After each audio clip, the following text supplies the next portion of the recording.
Friends, कैसे हो आप लोग?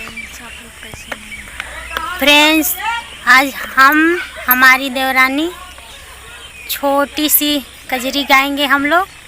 मेरी कजरी लगे अच्छी आप लोग को तो कमेंट में बताना।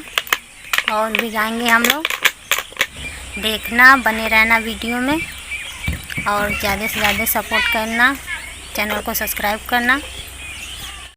अपने निदिया कै नवा दवाई पिया के तो है जगाई पिया ना। अपने निदिया कै नवा दवाई पिया के तो है जगाई पिया ना।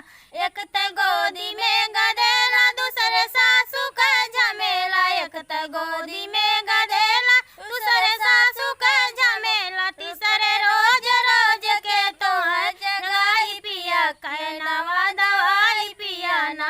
अपने निदिया कै नवा दवाई पिया के तो है जगाई पिया ना।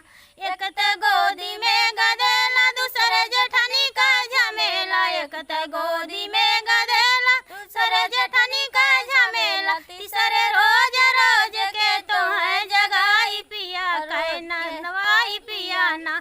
अपने निदिया कै नवा दवाई पिया के तो है जगाई पिया ना। एक त गोदी में